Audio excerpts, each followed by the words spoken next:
بسم الله الرحمن الرحيم. الرحمن علم القرآن، خلق الإنسان علمه البيان. الشمس والقمر بحسبان، والنجم والشجر يسجدان. والسماء رفعها ووضع الميزان، ألا تطغوا في الميزان. وأقيموا الوزن بالقسط ولا تخسروا الميزان. والأرض وضعها للأنام، فيها فاكهة والنخل ذات الأكمام. والحب ذو العصف والريحان،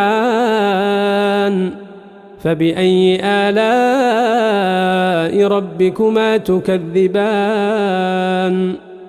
خلق الإنسان من صلصال كالفخار، وخلق الجان من مارج من نار. فبأي آلاء ربكما تكذبان. رب المشرقين ورب المغربين، فبأي آلاء ربكما تكذبان. مرج البحرين يلتقيان، بينهما برزخ لا يبغيان.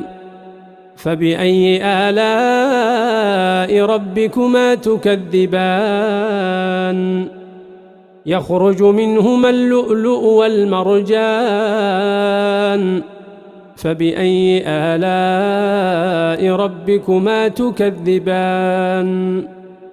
وله الجوار المنشآت في البحر كالأعلام، فبأي آلاء ربكما تكذبان. كل من عليها فان، ويبقى وجه ربك ذو الجلال والإكرام. فبأي آلاء ربكما تكذبان. يسأله من في السماوات والأرض، كل يوم هو في شأن. فبأي آلاء ربكما تكذبان. سنفرغ لكم أيها الثقلان، فبأي آلاء ربكما تكذبان. يا معشر الجن والإنس إن استطعتم أن تنفذوا من أقطار السماوات والأرض فانفذوا، لا تنفذون إلا بسلطان.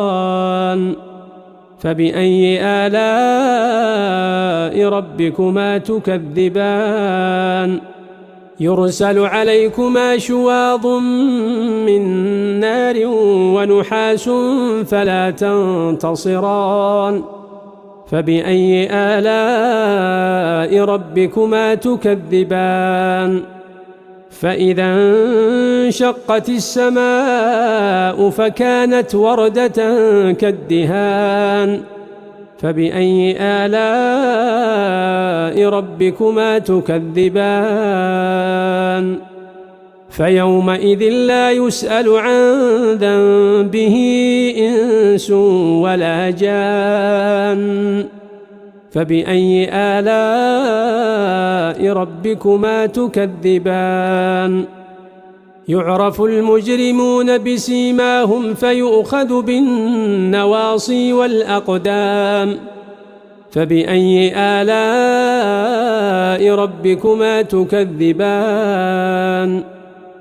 هذه جهنم التي يكذب بها المجرمون، يطوفون بينها وبين حميم آن. فبأي آلاء ربكما تكذبان. ولمن خاف مقام ربه جنتان، فبأي آلاء ربكما تكذبان ذواتا أفنان فبأي آلاء ربكما تكذبان فيهما عينان تجريان فبأي آلاء ربكما تكذبان فيهما من كل فاكهة زوجان فبأي آلاء ربكما تكذبان متكئين على فرش بطائنها من استبرق وجنى الجنتين دان فبأي آلاء ربكما تكذبان فيهن قاصرات الطرف لم يطمثهن إنس قبلهم ولا جان فبأي آلاء ربكما تكذبان كأنهن الياقوت والمرجان فبأي آلاء ربكما تكذبان هل جزاء الإحسان إلا الإحسان فبأي آلاء ربكما تكذبان ومن دونهما جنتان فبأي آلاء ربكما تكذبان مدهامتان فبأي آلاء ربكما تكذبان فيهما عينان نضاختان فبأي آلاء ربكما تكذبان فيهما فاكهة ونخل ورمان فبأي آلاء ربكما تكذبان فيهن خيرات حسان فبأي آلاء ربكما تكذبان حور مقصورات في الخيام فبأي آلاء ربكما تكذبان لم يطمثهن إنس قبلهم ولا جان فبأي آلاء ربكما تكذبان متكئين على رفرف خضر وعبقري حسان فبأي آلاء ربكما تكذبان تبارك اسم ربك ذي الجلال والإكرام